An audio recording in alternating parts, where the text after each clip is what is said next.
Bendito eres, Simón, hijo de Jonás, porque no te lo reveló carne ni sangre, sino mi Padre, que está en los cielos. Mas yo también te digo que tú eres Pedro, y sobre esta roca edificaré mi iglesia, y las puertas del infierno no prevalecerán contra ella. Y a ti te daré las llaves del reino de los cielos. Y todo aquello que tú ates en la tierra será atado en los cielos, y todo lo que desates en la tierra será desatado en los cielos. Vobis gaudium magnum, habemus papam.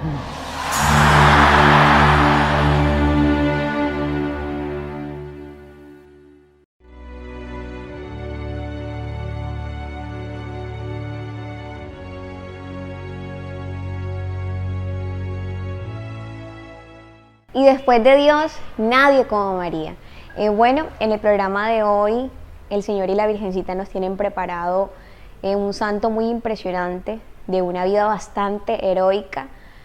De hecho, es un santo de los primeros siglos, exactamente del siglo II. Vamos a hablar de San Pío I. Y pues antes de comenzar, vamos a entregarle al Señor ese momento, al dueño de la vida, todo lo que vamos a escuchar, ¿cierto? Todo lo que vamos a ver.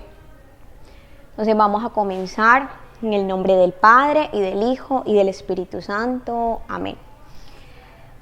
Ven, Espíritu Santo, ven por medio de la poderosa intercesión del Inmaculado Corazón de María, tu amadísima esposa. Ven, Espíritu Santo, ven por medio de la poderosa intercesión del Inmaculado Corazón de María, tu amadísima esposa. Ven, Espíritu Santo, ven por medio de la poderosa intercesión del Inmaculado Corazón de María, tu amadísima esposa. Amén. Amado Santo Espíritu de Dios, queremos entregarte este momento. Queremos suplicarte desde donde nos encontremos tu presencia, Señor. Queremos pedirte que nos concedas la gracia de poder vivir ese momento desde el corazón inmaculado de la Virgen María. Que seas tu Espíritu Santo llenando nuestro corazón, que seas tu Espíritu Santo encendiendo nuestros corazones, lanzando saetas que lleguen a lo profundo de nuestro corazón, que nos permitan conocer nuestra fe, vivirla, enamorarnos de nuestra fe. Que así, Espíritu Santo, como tú te derramaste sobre cada uno de los apóstoles en ese Pentecostés, que vengas sobre cada uno de nosotros y todos los que estamos escuchando ese programa, a acompañarnos, a encender nuestro corazón. También a ti, Santísima Virgen María, Mamá, te pedimos que nos acompañes, que te quedes con nosotros en ese lugar. A ti, Mamá, consagramos ese momento, todo lo que vamos a aprender, todo lo que vamos a decir y escuchar. Pedimos la presencia de los santos ángeles del cielo para que sean ellos custodiándonos. Especialmente pedimos la intercesión de San Pío I, este santo Señor tan heroico que tú nos has regalado, para que sea Él intercediendo por nosotros y enamorándonos de la fe. Gloria al Padre, y al Hijo, y al Espíritu Santo, como era en el principio, ahora y siempre, por los siglos de los siglos. Amén. Bueno, como les venía diciendo, vamos a hablar de San Pío I. Y podríamos decir que es un santo bastante heroico, bastante impresionante, no solamente por el hecho de que fue uno de los primeros 10 papas de la Iglesia, sino porque cada uno de los comportamientos que él reflejaba en su vida cotidiana nos hacían no solamente a nosotros reflexionar, nos hacen a nosotros no solamente reflexionar, sino que nos permiten darnos cuenta que realmente nosotros estamos llamados a luchar por la fe en todo momento de nuestra vida. Entonces, este momento pues lo vamos a dividir en 4 partes. El primer momento es su vida y las características de su personalidad. ¿Por qué vamos a dividirlo en ese primer momento? Pues porque obviamente nosotros como católicos muchas veces se nos olvida que realmente nosotros también podemos alcanzar la santidad. Es muy fácil con los quehaceres de la casa, con las labores del trabajo, olvidarnos de que también estamos llamados a la santidad. Entonces ese primer momento va a ser para eso. El segundo va a ser para hablar de la defensa de la fe que tenía ese santo y de las herejías de ese tiempo. El tercer momento vamos a hablar de los aportes que hacía este santo a la iglesia, y un cuarto y último momento para hablar de la muerte y de su martirio. Entonces, no siendo más, vamos a empezar con su vida. Imagínense que San Pío I, pues inicialmente sus papás eran católicos cristianos, profesaban la fe y le enseñaban a su hijo diferentes formas de poder reflejar el rostro de Cristo. Y ese niño pues correspondía todo lo que sus papás decían. De hecho, era un niño que inicialmente se veía muy incentivado por las cosas de la fe, al punto de que él fue creciendo y tuvo que irse a Roma a estudiar y entró en una ordenación de sacerdotes, donde realmente no era tan fácil entrar, pero solamente por el hecho de que él era un joven distinguido en cuanto a los conocimientos, a la letra y a la religión, o sea, manejaba mucho los estudios y se encontraba muy enamorado de la parte de la religión, entró inmediatamente en ese colegio de sacerdotes y pues fue trazando su camino de crecimiento en la fe. Luego se ordenó sacerdote, y al ordenarse sacerdote comenzó su camino pastoral ayudando a muchas almas. De hecho, una de las características de su apostolado era, primero, que él era un loco enamorado de las almas, tenía mucho tacto con las almas, sabía de qué manera hablarle a las personas. Otra de las características era que él defendía profundamente la tradición de la iglesia, amaba la tradición de la iglesia, lo que dicen nuestros primeros padres, ¿cierto? Otra de las características también de su apostolado era que él tenía un fuego encendido en su corazón por el apostolado, por el amor hacia las almas. Amaba inigualablemente las almas. Esas características durante su sacerdocio hicieron de que el Papa de ese tiempo lo viera y se diera cuenta de que era un buen pastor con sus ovejas, y pues dándose cuenta de todas esas características tan bonitas que el Señor le había regalado, vino y lo ordenó obispo regional. ¿Cómo ha sido obispo regional? Que él podía, de cierto modo, donde se presentara cualquier situación, él podía ir a ayudar en lo que ameritara en las necesidades de la iglesia. Y no solamente eso, sino que también él ayudaba al Papa de ese tiempo, más o menos estaríamos hablando del año 140, de hecho podríamos decir que varios años atrás, y ayudaba al Papa en ese tiempo en todas las cosas administrativas también de la iglesia. Entonces, de hecho, el Señor fue preparando todo un camino para luego entregarle las llaves a Pedro, ¿cierto? De igual manera lo hizo con San Pío I. ¿Qué pasó? De que luego el Papa que estaba anteriormente murió martirizado y él quedó como sucesor, siguió de Papa.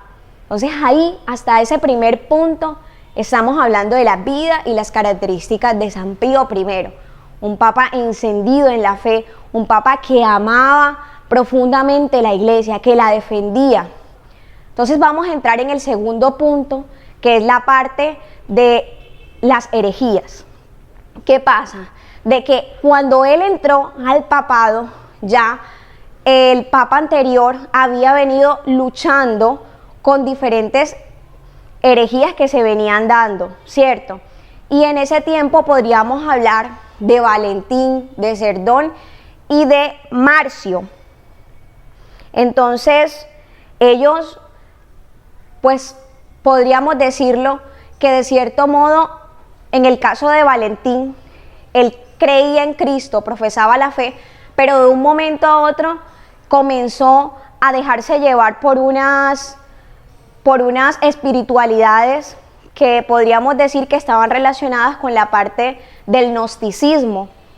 Y entonces ya ahí la cosa empezó a cambiar y empezó a tornar, a dañar de pronto la espiritualidad que él podía tener y la fe que él podía tener, y empezó a difundirla. De hecho, Marcio empezó también a difundir esa herejía, pero fue una rama distinta en donde él por lo menos decía de que no se debía tener en cuenta el Antiguo Testamento, de que ellos tenían por lo menos una interpretación de los evangelios diferente, de que ellos eran los que se iban a salvar y se hacían llamar cristianos. Y por lo menos en el caso de Valentín y de Cerdón, podríamos decir que ellos empezaron a tener una espiritualidad que iba más enfocada en mirar que hubiera algo más allá de un Dios creador. Ya se empezaron a meter con la parte mística, con la parte del ocultismo, totalmente desligado de nuestra fe, ¿cierto? Entonces San Pío I entró y los excomulgó de la iglesia por el hecho de que de cierto modo se dejaron llevar por esa otra espiritualidad gnóstica y dañaron de cierto modo la fe, y consigo muchas personas se fueron. Pero por gracia de Dios, ese santo que tuvo bastante fuerza en ese tiempo, pudo cortar de cierto modo de esas primeras herejías. Listo, entonces vamos a hablar del tercer punto. ¿Cuáles fueron los aportes que hizo San Pío I a la iglesia? Bueno, hay varios aportes súper interesantes. Entre ellos, el primero es la fecha de la Pascua. Podríamos decir de que de cierto modo se organizó, teniendo en cuenta pues los calendarios de la época, organizaron la fecha de la Pascua. Otra de las cosas que dejó también para la iglesia fue que se ordenaron varias normas que permitían el ingreso, o de cierto modo, sí, el ingreso de nuestros hermanos los judíos. O sea, que los judíos que fueran conversos al catolicismo, nosotros pudiéramos abrazarlos como hermanos. Otra de las cosas que también dejó San Pío I fue que él de cierto modo defendía tanto la tradición que decretó que toda la iglesia a nivel mundial en general debía estar sujeta a la tradición apostólica. De hecho, de aquí podemos ver el resultado de que obviamente él estaba combatiendo toda la herejía que se estaba dando en ese tiempo, y es preciso porque, como les comenté anteriormente, las herejías estaban totalmente desorientadas y querían hasta cambiar de cierto modo la parte del evangelio, traducirlo a su manera, a su modo, ¿cierto? Entonces miren cómo de cierto modo, cómo la iglesia y cómo el Espíritu Santo va suscitando en la cabeza de quien dirige las cosas que tiene que hacer, y cómo ese papa defendió la tradición apostólica. ¿Qué sería de nosotros?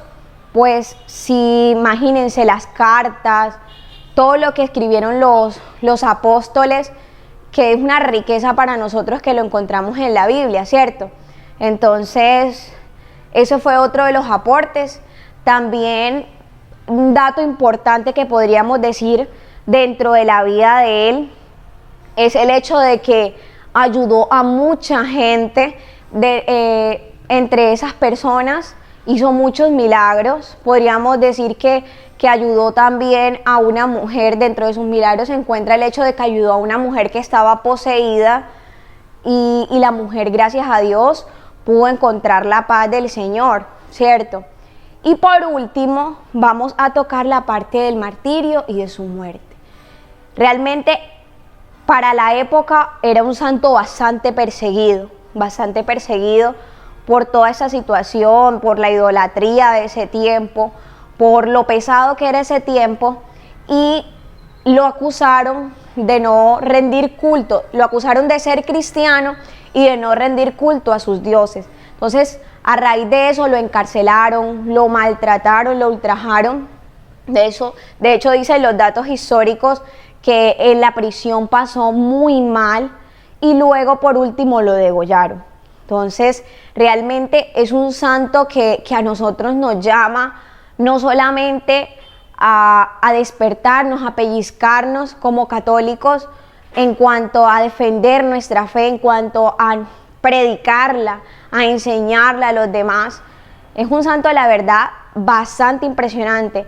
De hecho, ahorita el Espíritu Santo me recuerda que él dentro de las cosas que él hizo fue que apoyó mucho como el hecho de la conversión de los judíos al catolicismo, y él fue muy de la mano con San Justino.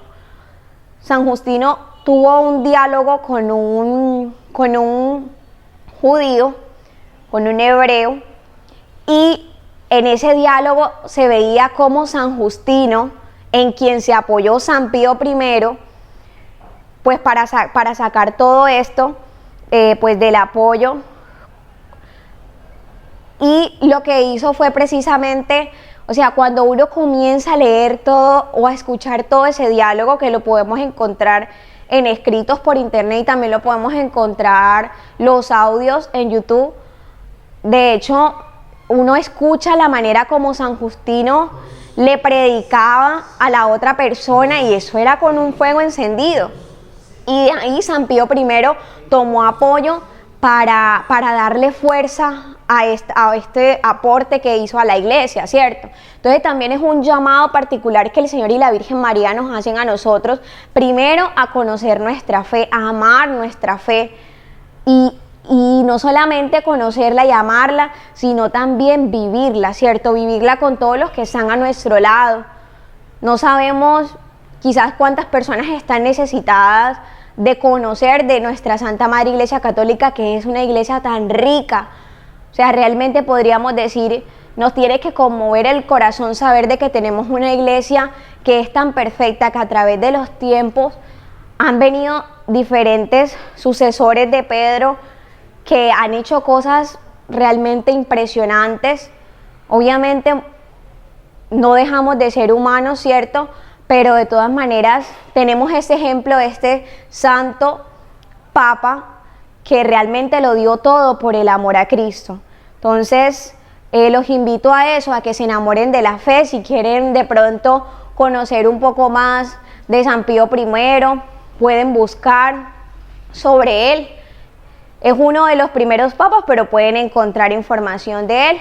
Entonces vamos a terminar ese momento dándole gracias al Señor, entregándoselo a la Virgen María, pidiéndole al Señor que nos regale de ese fuego apostólico que tenía este santo, para que también nosotros podamos, como hijos de la Virgen María, como consagrados a la Virgen María, también defender esa fe y también ser santos, que es también como la reflexión y el centro de todo lo que nosotros hacemos como católicos. Si tú y yo no vivimos para la santidad, no estamos haciendo nada. Entonces vamos a entregarle ese momento al Señor en el nombre del Padre, y del Hijo, y del Espíritu Santo. Amén. Oh Espíritu Santo, fuente y dador de vida. Oh Espíritu Santo, tú que te abajaste sobre la Virgen María. Oh Espíritu Santo, tú que bajaste sobre Jesús en su bautismo. Oh amor entre el Padre y el Hijo, te suplicamos que vengas a nuestros corazones. Te abrimos la puerta de nuestro corazón, Espíritu Santo. Decimos a tu esposa fidelísima, la Santísima Virgen María, que sea ella quien abra esa puerta para que tú entres. Espíritu Santo, nos declaramos necesitados de ti, de ese fuego abrasador que encienda nuestra alma, que encienda nuestro corazón por la fe, que nos ayude a ser como el ejemplo de tantos santos papas de la iglesia, de tantos santos en la iglesia. Enciende en nosotros el fuego del amor, el fuego de la fe, el fuego de la caridad. Danos, Espíritu Santo, la gracia de poder amar nuestra fe, de poder orar por nuestra iglesia, por los sacerdotes, por todos en el mundo entero. Santísima Virgen María, mamá, te suplicamos, Señora, que nos concedas la gracia de poder vivir la divina voluntad, de poder vivir así como vivieron estos santos. Enséñanos, mamá, a vivir como vivieron estos santos para agradar al Padre. Gloria al Padre, al Hijo y al Espíritu Santo, como era en el principio, ahora y siempre, por los siglos de los siglos. Amén. Y después de María, nadie como San José.